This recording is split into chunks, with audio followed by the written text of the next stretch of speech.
La semana pasada el pastor Alex nos habló de que por el bien de los corintios, Pablo se vio obligado a validar su apostolado y nos explicó cómo lo hizo, ¿se acuerdan? Nos dijo Alex que la manera en la que Pablo validó su ministerio no fue mencionando sus logros y sus triunfos y sus éxitos, sino al contrario, lo hizo mencionando sus múltiples y severos sufrimientos, pruebas, peligros, dificultades que continuamente enfrentaba por predicar a Cristo. Y vimos que Pablo dijo algo muy importante en el capítulo 11, versículo 30. Véanlo ahí conmigo, no va a aparecer arriba ese. Es algo que nada más quiero mencionarlo porque lo voy a usar más adelante. Fíjense lo que dijo en el 11:30. Si tengo que gloriarme, me gloriaré en cuanto a mi debilidad. Y luego concluyó ese capítulo narrándonos un incidente que mostraba su debilidad, porque lo tuvieron que bajar a través de la muralla de la ciudad de Damasco en una canasta. Al gran apóstol lo bajaron como si fuera un costal de papas en una canasta. ¿Por qué? Porque el gobernador lo quería arrestar por órdenes del rey. Y lo más probable es que no solo lo quería arrestar, sino que lo quería matar. Y hoy veremos la primera parte del capítulo 12, en la que Pablo expresa que sí tuvo que gloriarse y en donde nos da una explicación maravillosa de por qué solamente se va a gloriar en sus debilidades. Esta sección del capítulo 12 que vamos a ver del versículo 1 al 10 es de suma importancia porque contiene lo que se considera como el clímax, el punto principal de toda la carta de Segunda de Corintios. El título de este mensaje es Su gracia nos basta en la debilidad. Hasta el título está hermoso, ¿verdad? Y nuestro texto será 2 de Corintios 12, del 1 al 10.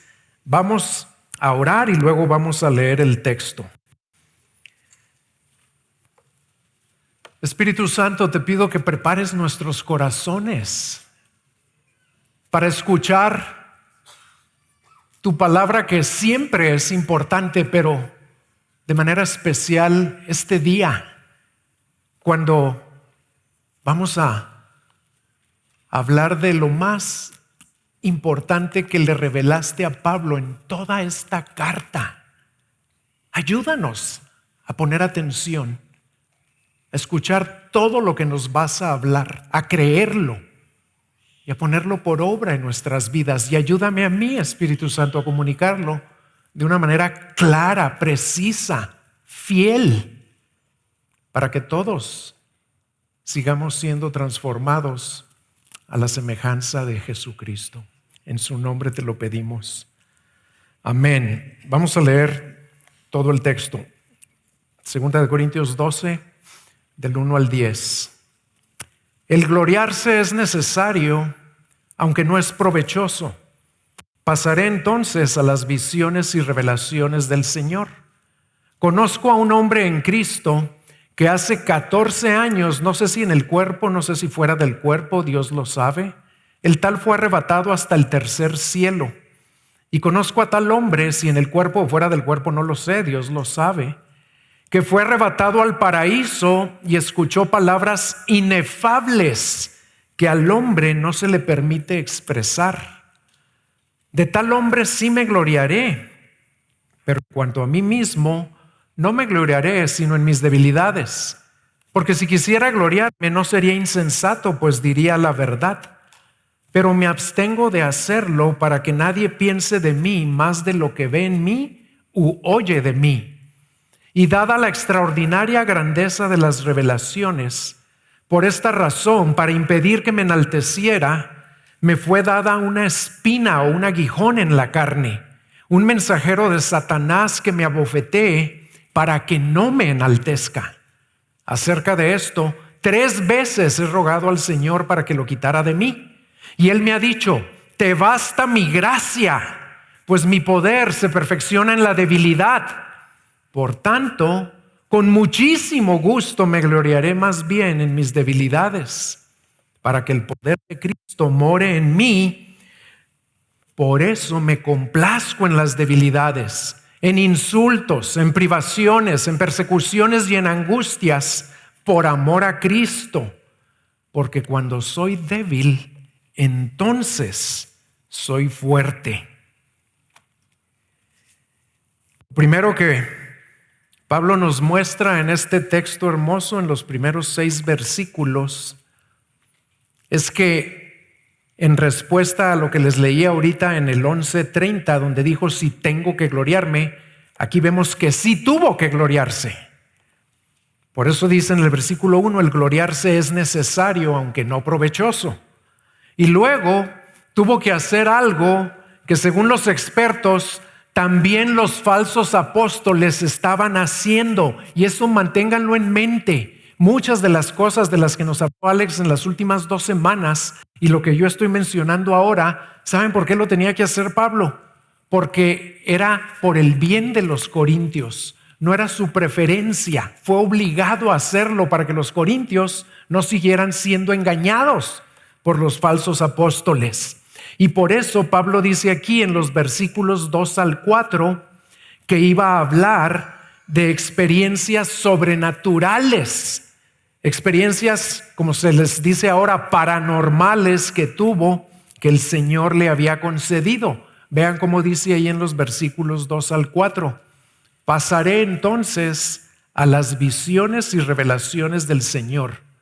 Conozco a un hombre en Cristo, y está hablando de él, pero habla en tercera persona. Ahorita les voy a decir por qué. Dice, conozco a ese hombre que hace 14 años, no sé si en el cuerpo, no sé si fuera del cuerpo, Dios lo sabe, fue arrebatado hasta el tercer cielo. Y conozco a tal hombre, no sé si en el cuerpo o fuera del cuerpo, Dios lo sabe, que fue arrebatado al paraíso y escuchó palabras inefables que al hombre no se le permite expresar.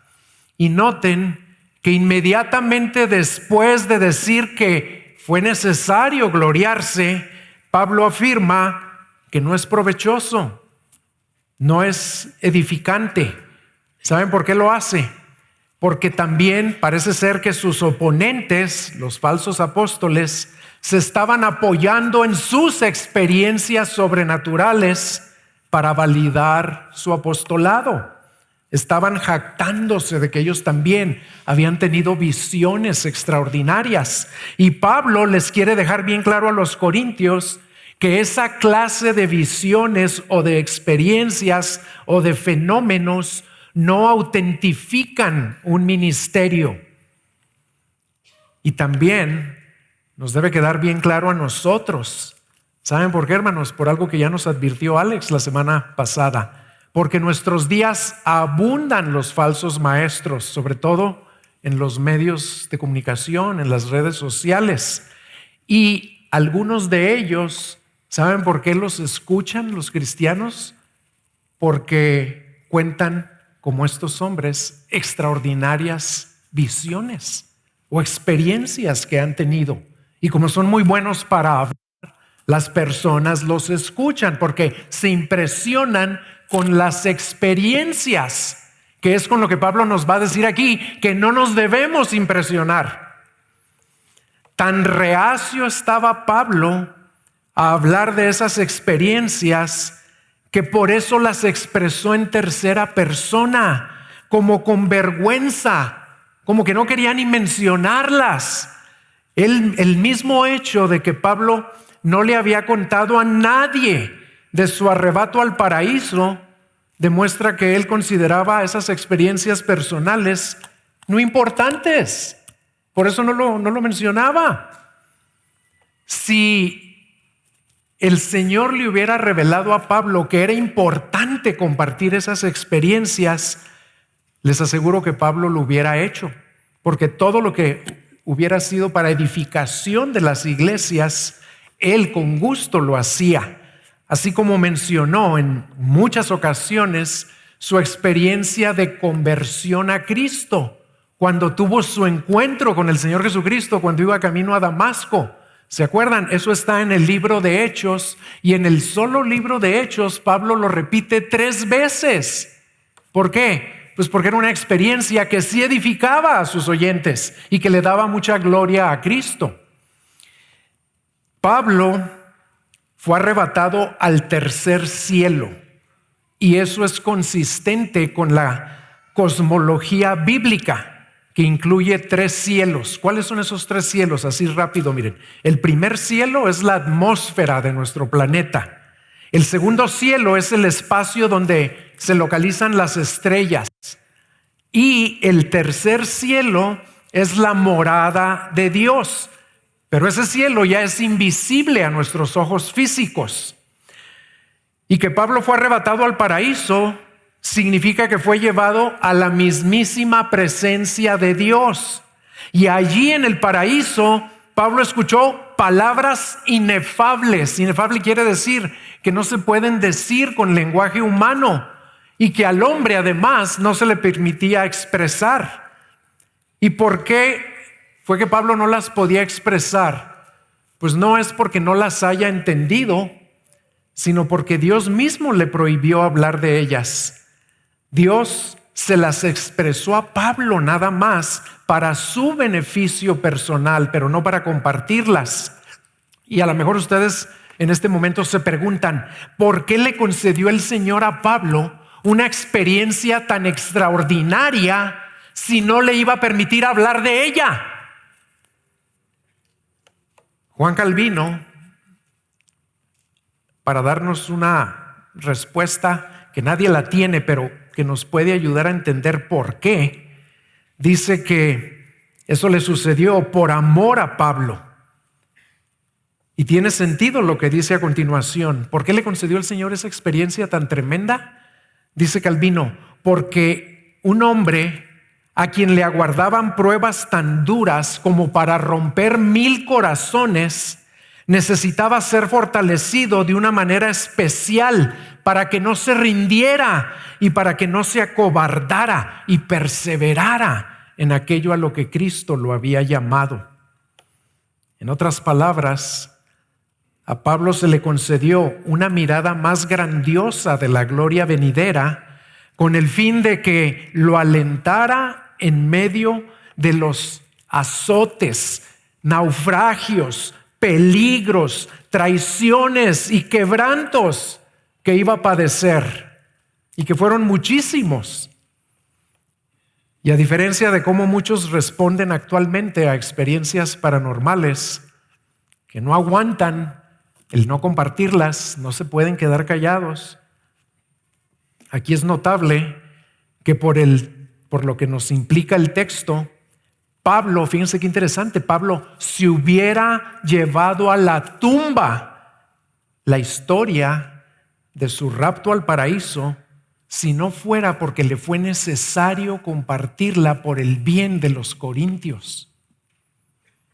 Y luego, en los versículos 5 y 6, Pablo continúa hablando de quién y de qué se gloriará. De tal hombre, dice, sí me gloriaré, pero en cuanto a mí mismo no me gloriaré sino en mis debilidades, porque si quisiera gloriarme de esas experiencias no sería insensato, pues diría la verdad. Pero dice, me abstengo de hacerlo para que nadie piense de mí más de lo que ve en mí u oye de mí. Pablo hubiera estado justificado en gloriarse de su extraordinaria experiencia porque estaría diciendo la verdad, porque la tuvo esa experiencia. Y no lo hace, se abstiene de hacerlo para gloriarse más bien en debilidades, no en experiencias maravillosas. Y al hacer esto, Pablo está reafirmando el principio de que la autoridad de la iglesia no está basada en experiencias que tengan los líderes o las personas, sino en las acciones y palabras de esos líderes. Pablo prohíbe cualquier evaluación de sí mismo y de su ministerio por medio de estándares que no sean estas dos cosas. Fíjense cómo lo dijo ahí: lo que ven en mí o lo que oyen de mí, su conducta y sus palabras. En lugar de intentar legitimar su ministerio detrás de la máscara de visiones y de revelaciones, Pablo quiere que los corintios lo evalúen por medio de observación ordinaria, por medio de lo que ellos ven en él, incluso sus debilidades, y por medio de lo que ellos oyen de él, su predicación. ¿Y a quién predicaba? A Cristo. Y estas dos cosas están conectadas, porque las debilidades que ellos veían en Pablo eran el resultado de que él era un ministro de Cristo que sufría como consecuencia de predicar a Cristo. Y esto, hermanos, nos da la sabiduría que necesitamos mucho en nuestros días por tanta falsa enseñanza que abunda. Nos da la sabiduría que requerimos para evaluar si alguien, de todos los que salen ahora en los medios de comunicación, si alguien es un auténtico ministro de Jesucristo.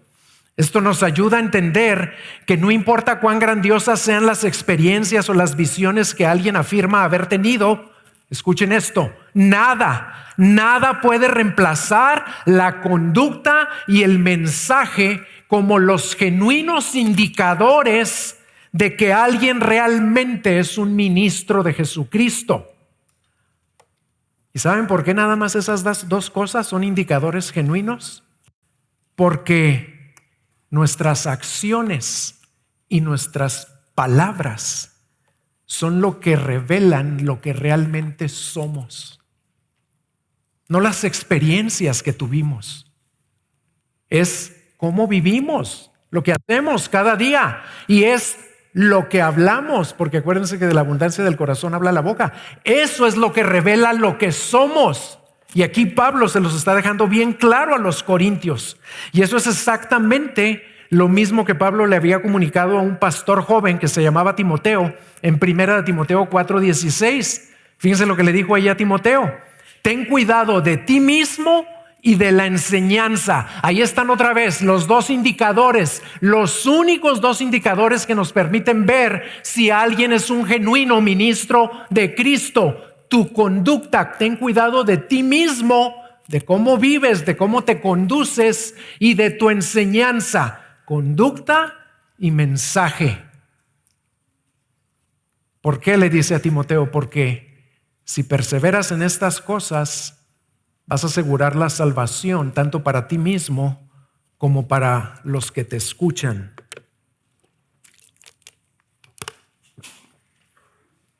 Y yo les pregunto a ustedes, hermanos, y me pregunto a mí mismo, ¿verdad? ¿Cómo evaluamos nosotros a los predicadores o ministros que escuchamos regularmente? ¿Conocemos, como nos ha dicho Carlos, conocemos realmente cómo es su vida? ¿O nada más los escuchamos porque hablan muy bonito y han tenido experiencias extraordinarias?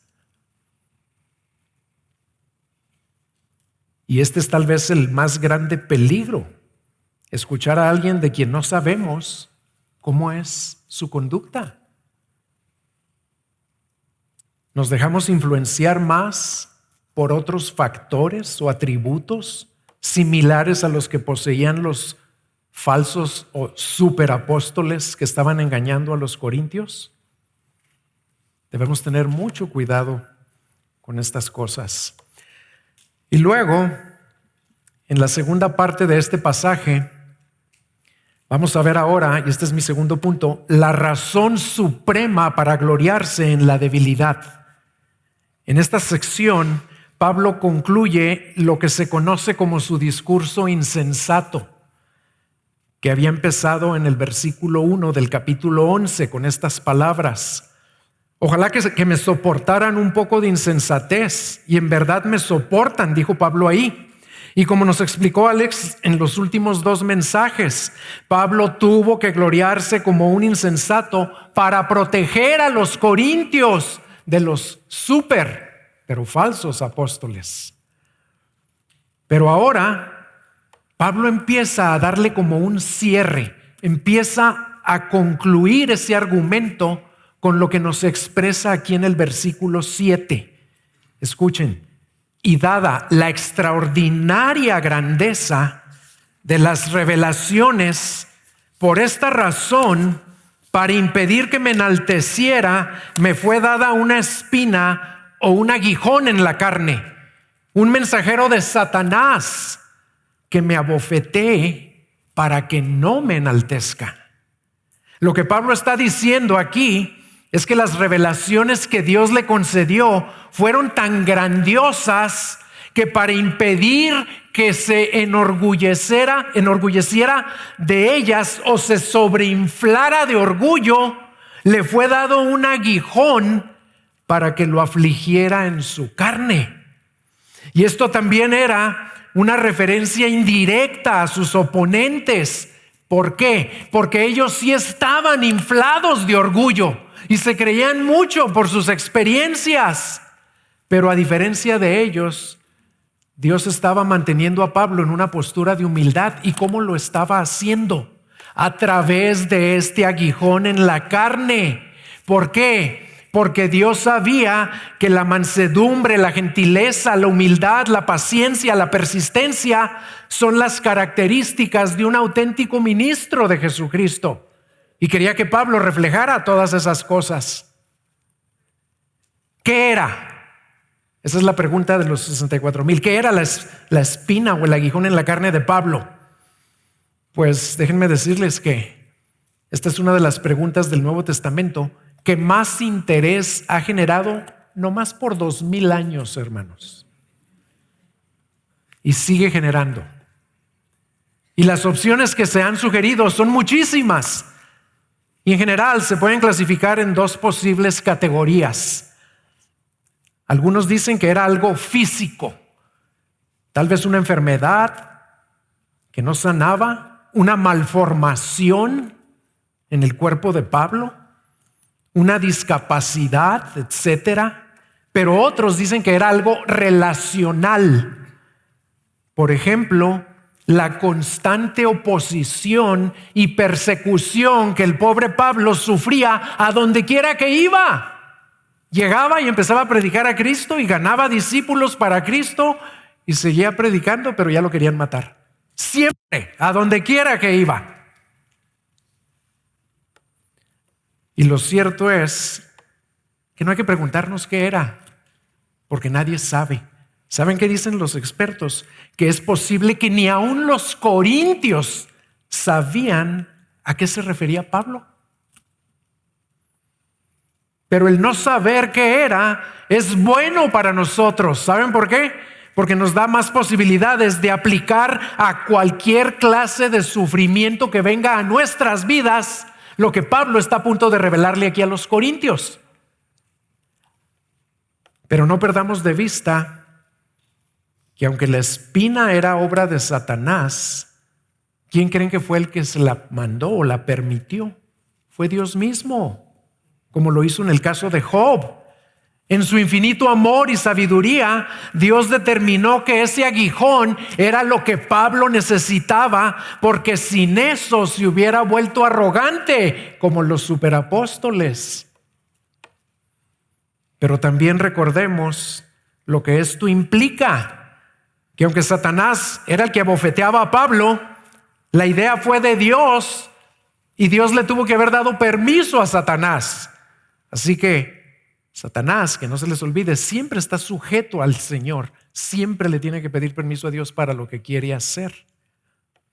Dios, de una manera misteriosa, es la fuente de este sufrimiento en la vida de Pablo. Y al revelar esto, Pablo también estaba refutando a sus oponentes, porque ellos veían la debilidad que le causaba el aguijón como evidencia de que Dios no estaba con él, cuando en realidad, ¿saben qué era el aguijón? Era evidencia de que Pablo había tenido una experiencia tan extraordinaria en la misma presencia de Dios. No se podía haber acercado más, porque fue a donde Dios vive, y el aguijón era evidencia de que eso fue lo que Pablo vivió y se lo dio para que no se jactara de lo cerca que estuvo de Dios. Y los superapóstoles lo interpretaban y trataban de convencer a los corintios de que era evidencia de que Dios no estaba con él. Todo lo contrario. Y también fue una manera brillante aquí de Pablo de corregir a los falsos apóstoles, porque ellos exaltaban la salud, la fortaleza, el bienestar, las apariencias externas. Y veían la aflicción y la debilidad como la ausencia de la bendición de Dios. Pero ¿qué nos está revelando aquí el Señor? Que la aflicción y la debilidad muchas veces es evidencia de la presencia de Dios. Y ahorita lo va a aclarar aún más Pablo. Pablo no era un masoquista. Y por eso en el versículo 8, como un gran ejemplo no solo para los corintios, sino también para todos ustedes y para mí, vean cómo responde Pablo a ese aguijón. No se quedó cruzado de brazos y dijo, bueno, es para mi bien y aguanto. No, hizo lo que todos debemos hacer cuando Dios permite que venga a nuestras vidas un sufrimiento terrible y que creemos que no podemos soportar, que nosotros no lo provocamos. ¿Qué hizo Pablo? Oró. Vean cómo dice ahí en el versículo 8, acerca de esto, o sea del aguijón, 3 veces he rogado al Señor para que lo quitara de mí. Y es digno de notar que a quien Pablo le oró fue al Señor Jesucristo. Y el hecho de que Pablo no comentara nada acerca de eso, ¿saben qué nos indica? Que tanto para él como para los corintios era totalmente normal orarle a Jesucristo, no nada más a Dios Padre. Y eso demuestra una vez más que Jesucristo es Dios también. Las 3 veces que Pablo oró o le rogó al Señor representan un paralelo hermoso con las 3 veces que nuestro Señor le oró al Padre en el jardín de Getsemaní, que apartara de él la copa de sufrimiento que estaba a punto de padecer. Pero recuerden cómo terminó la oración del Señor Jesús. Pero que no sea lo que yo quiero, sino lo que tú quieres. Eso está en Marcos 14:38. La oración de Pablo debe haber sido una súplica ferviente, debe haber orado con todo su ser desde el fondo de su corazón, como la del Señor Jesús en Getsemaní. Pero de la misma manera que el Padre lo había hecho con él, ahora el Señor Jesucristo amorosamente le responde a Pablo que no le va a quitar el aguijón. Y grabemos esto en nuestras mentes, hermanos, y en nuestros corazones. Escuchen muy bien esto. En toda ocasión que Cristo responde que no a nuestras más sinceras y fervientes súplicas, cuando le rogamos que nos quite algo que no provocamos, que no sabemos cómo vino, por qué vino, para qué vino a nuestras vidas, pero que Él lo permite y Él nos dice no, que nunca se nos olvide que ese no siempre está impregnado de su perfecto amor y bondad para con nosotros. Las respuestas del Señor a nuestras oraciones nunca son negativas, aunque digan no. Aun cuando son ese no, siempre son positivas porque son para nuestro más grande bien. ¿Por qué?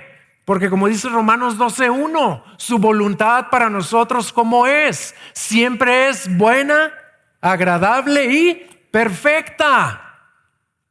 Pero batallamos para creerlo cuando estamos en medio del sufrimiento.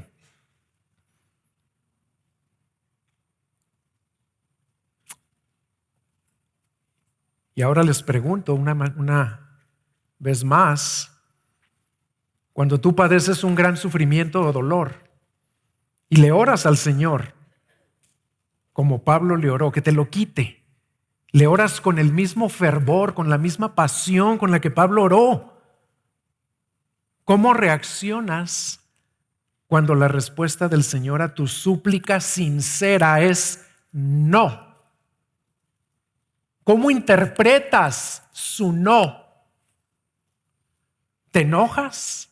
¿Te frustras? ¿Te desanimas? ¿Dejas de orar y dejas de tener comunión con el Señor? ¿Por qué? Pues porque no hizo tu voluntad, lo que tú querías. O aceptas su voluntad, aunque duela. La aceptas con fe, con gratitud, porque realmente le crees lo que dice ahí, que es para tu más grande bien. Y luego, en la primera parte del versículo 9, vemos que el no del Señor Jesús a la petición de Pablo vino en forma de una explicación maravillosa, la cual constituye el clímax no solo de este capítulo y no solo del discurso insensato de Pablo, sino de toda la segunda epístola a los Corintios. Vean la gloriosa respuesta que le dio el Señor a Pablo. Te basta mi gracia, pues mi poder se perfecciona en la debilidad.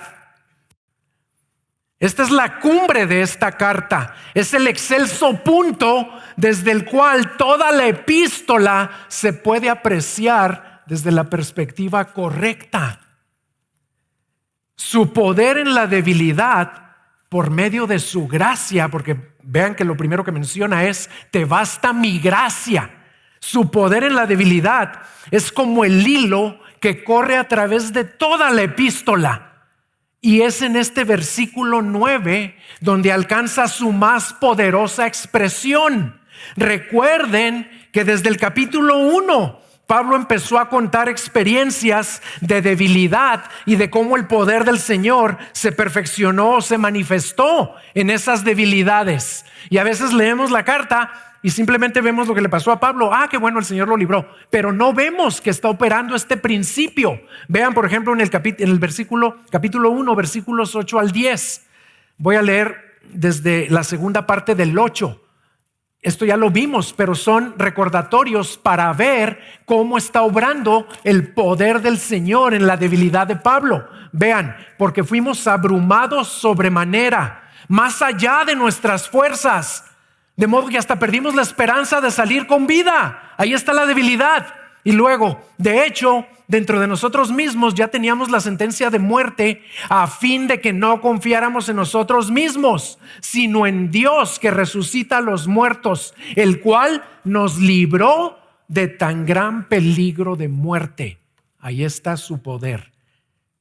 Y otra, hay muchas en toda la carta, y de aquí en adelante cuando vuelvan a leer esta carta la van a poder leer con los ojos de este principio. Su gracia es suficiente porque su poder se perfecciona en la debilidad. Pero no nomás cuando leamos la carta, sino cuando veamos esa debilidad en nuestras propias vidas. Ahorita voy a hablar de eso, pero vean, otra elocuente declaración de este tema recurrente está en el capítulo 4, versículos 7 al 10. Pero tenemos este tesoro en vasos de barro, para que la extraordinaria grandeza del poder sea de Dios y no de nosotros. Y luego vean, afligidos en todo, debilidad, pero no agobiados, poder.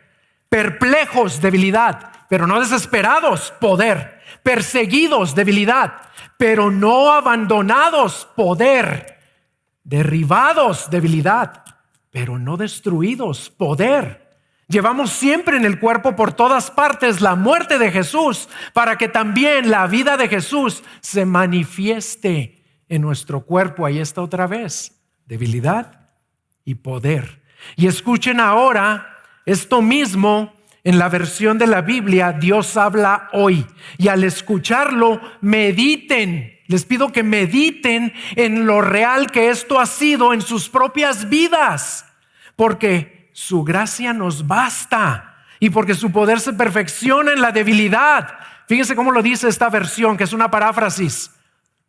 Pero toda esta riqueza, la riqueza del evangelio, la tenemos en nuestro cuerpo, que es como una olla de barro, para mostrar que ese poder tan grande viene de Dios y no de nosotros.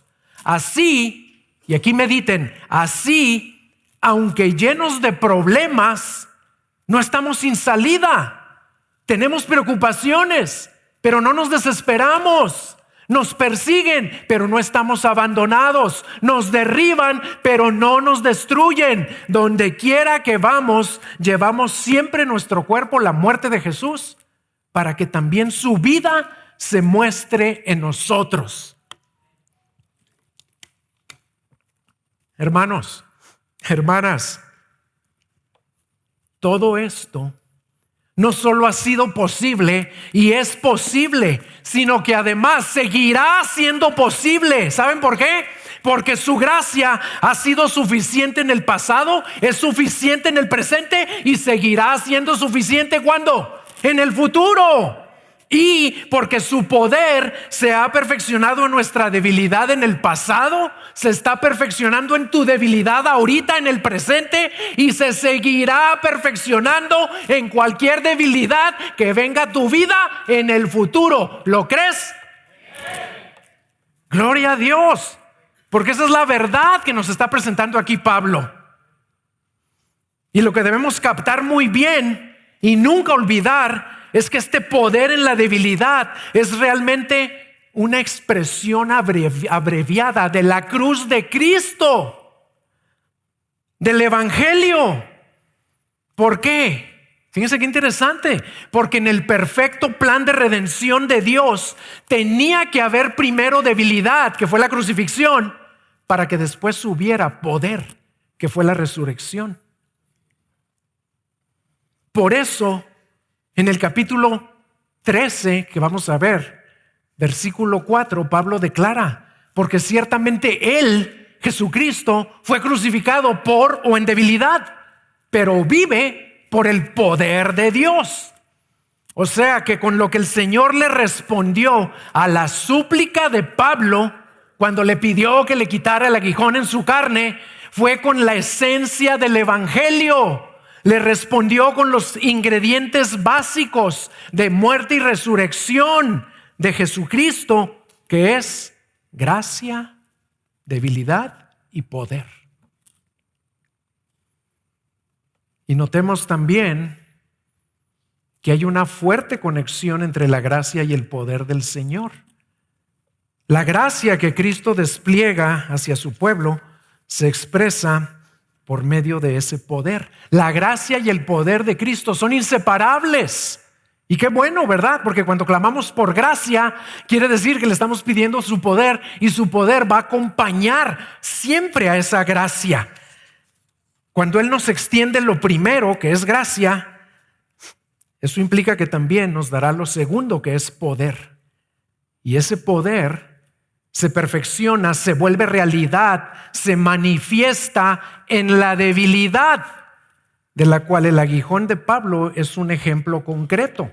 Esa era una debilidad, pero tenía varias, así como también nosotros. Y Pablo llegó a entender y a abrazar el hecho de que su aguijón en la carne era esencial para continuar en debilidad y para continuar experimentando el poder de Cristo. En la segunda parte del versículo 9 vemos la reacción de Pablo a esa maravillosa respuesta que le dio el Señor. ¿Qué dice ahí Pablo? Dice, por tanto, con muchísimo gusto, no nomás con gusto, vean, con muchísimo gusto me gloriaré más bien en mis debilidades. ¿Para qué? Para que el poder de Cristo repose sobre mí. Y aquí hay que aclarar que Pablo no se está gloriando de ser endeble. Cuando dice que se gloria en debilidades, no quiere decir que se gloria en que no se puede levantar de la cama, no puede caminar, no puede hacer nada porque está todo débil físicamente. No se refiere a eso. ¿Saben a qué se refiere con las debilidades? Se refiere a pruebas, aflicciones, adversidades, sufrimientos que Dios permite que vengan a nuestras vidas en cualquier área y que están fuera de nuestro control, porque no las podemos cambiar. ¿Queda claro? Debilidades son cualquier prueba, cualquier aflicción, cualquier dificultad, cualquier sufrimiento que Dios permite que venga a tu vida, no como consecuencia de tu pecado, simplemente Él lo permite y que tú no la puedes cambiar, no la puedes solucionar, no la puedes quitar y que pueden venir en cualquier área de tu vida. Pueden venir en el área de la familia, pueden venir en el área de las finanzas. Ahí vienen muchas debilidades, pero muchas las causamos nosotros, desgraciadamente, ¿verdad? Pueden venir en el área del trabajo, pueden venir en el área de la salud o en cualquier área. Todos tenemos alguna o algunas debilidades, situaciones que nos causan dolor y sufrimiento y que no las podemos cambiar. La semana pasada Alex nos empezó a explicar todo esto y nos dio 3 razones por las que Pablo se gloriaba en su debilidad. Primero, porque reflejaba a Cristo, quien vino a este mundo en debilidad. Segundo, porque sabía que era un siervo de Cristo y porque su debilidad lo llevaba a confiar no en sí mismo, sino solo en Cristo. Pero ahora, en esta segunda parte del versículo 9, Pablo nos está revelando la razón suprema, la razón máxima por la que decide gloriarse en sus debilidades. Véanlo ahí, no lo pierdan de vista. ¿Por qué se va a gloriar en sus debilidades? Para que el poder de Cristo more o habite o repose o permanezca o actúe en él. Para eso se gloria en sus debilidades. Lo hermoso de esto es que cuando dice que para que el poder de Cristo more en mí, está usando la misma clase de vocabulario que se usó en el Antiguo Testamento para hablar del tabernáculo de reunión, donde venía Dios a habitar con su pueblo. Y también se está usando el mismo vocabulario, el mismo lenguaje que se usó en relación a la encarnación del Verbo de Dios, a cuando Dios decidió hacerse hombre para venir a vivir aquí, para venir a habitar entre nosotros. ¿Cómo dijo ahí en Juan 1:14? ¿Cómo lo dijo el evangelista? El Verbo se hizo carne y habitó entre nosotros y vimos su gloria. ¿Saben qué está diciendo Pablo aquí? Me voy a gloriar en mis debilidades para que el poder de Cristo habite en mí. Así como habitaba la presencia de Dios en el tabernáculo y así como vino a habitar Cristo entre nosotros. Para eso se gloriaba. Y aquí Dios nos revela que el Verbo encarnado, que ahora es el todopoderoso Cristo resucitado, hace que su poder habite en nosotros, actúe en nosotros. ¿Y en quiénes? Capten esto para no perdernos esto. Cáptenlo muy bien. ¿En quién va a habitar el poder de Cristo? Pues no en los más poderosos, dice Pablo, no en los sabios, no en los exitosos, no en los que han tenido experiencias y visiones extraordinarias. No, ¿en quién? En todos sus discípulos, ordinarios como ustedes y como yo, cuando estamos en debilidad. Ahí va a habitar el poder de Cristo. Y esto lleva a Pablo a concluir este pasaje con una excelente disposición ante las debilidades que enfrenta. Fíjense cómo lo dice. Por eso me complazco. Es difícil de creerlo, de entenderlo. Me alegro. Otra Biblia dice me deleito en las debilidades. Y luego agrega otra clase de sufrimientos que también Dios permite en nuestras vidas para que el poder de Cristo se manifieste en nosotros. Escuchen que otras cosas, además de debilidades, dice Pablo, por eso me complazco en debilidades, pero también en insultos, en privaciones, en persecuciones, en angustias por amor a Cristo, porque cuando soy débil, entonces soy fuerte. Y se los voy a leer ahora en la Biblia Dios habla hoy.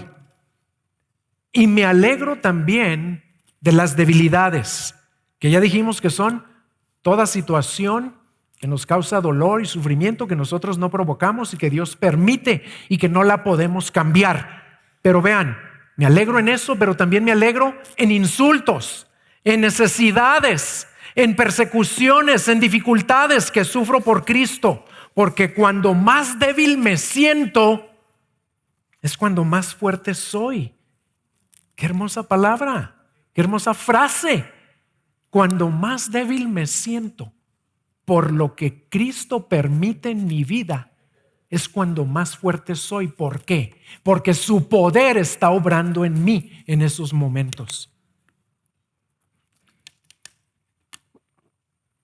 Y esta es la actitud que Pablo tenía ante sus debilidades y aflicciones, porque sabía que las estaba padeciendo por amor a Cristo y porque había comprendido muy bien la paradoja del poder.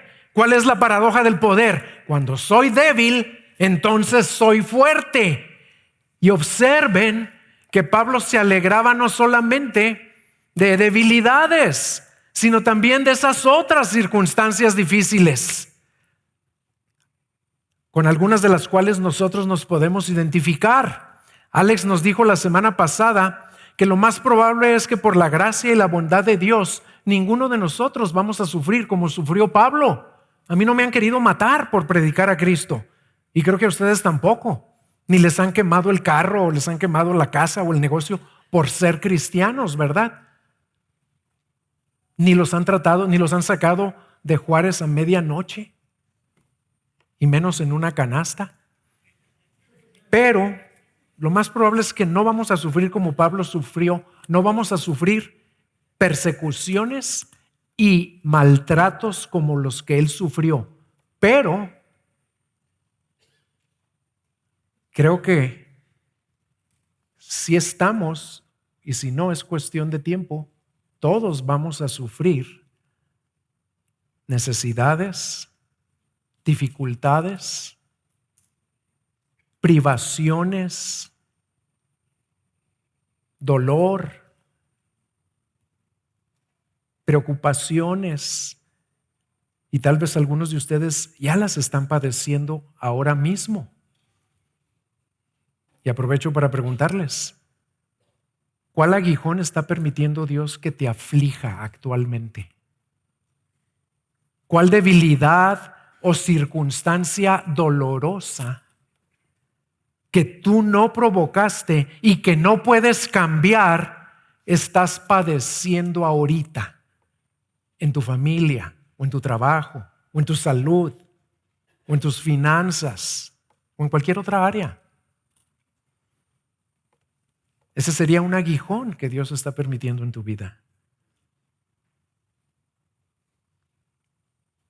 Y la siguiente pregunta es, ¿con qué actitud estás afrontando esas debilidades, esas necesidades, esas dificultades que en su infinito amor y sabiduría el Señor ha permitido que vengan a tu vida? Sin razón aparente. ¿Te estás alegrando en ellas como Pablo?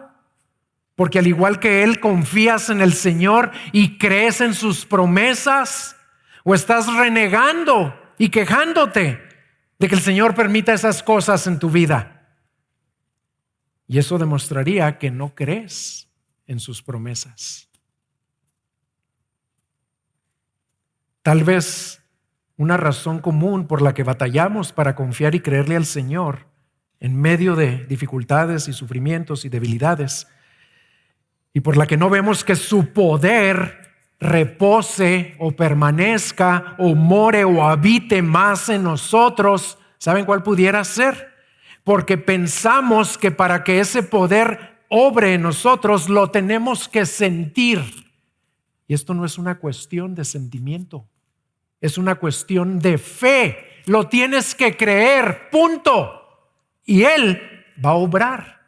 Y su poder no quiere decir que te va a quitar de inmediato el aguijón, pero te va a sostener, te va a ayudar, te va a permitir perseverar hasta que se cumpla su voluntad en tu vida. lo que estés padeciendo y sufriendo no te va a vencer, no te va a derribar, no te va a desanimar.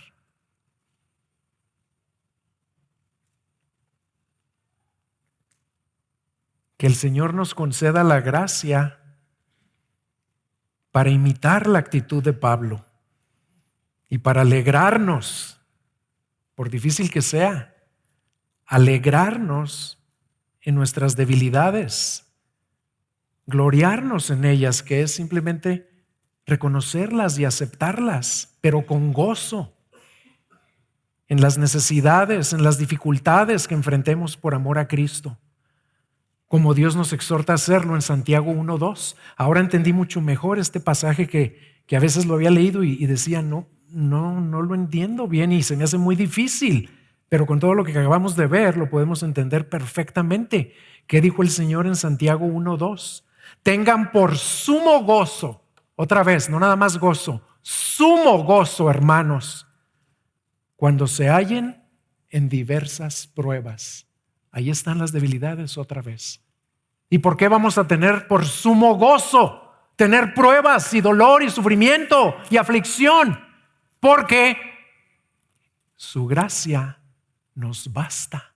Su gracia es suficiente y porque su poder se perfecciona en mi debilidad. Voy a cerrar orando por todos ustedes. Y sobre todo quiero orar por personas que están padeciendo algo que ya los tiene cansados, abrumados, a punto de rendirse. Y que es una debilidad, un aguijón, una necesidad, una dificultad, un problema muy grande. Y estoy seguro que el Señor les acaba de hablar a sus corazones.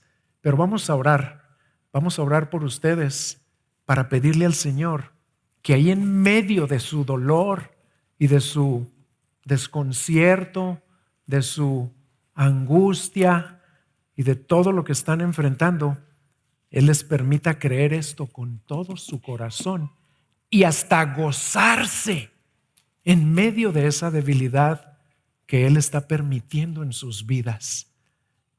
Inclinen sus rostros conmigo, por favor.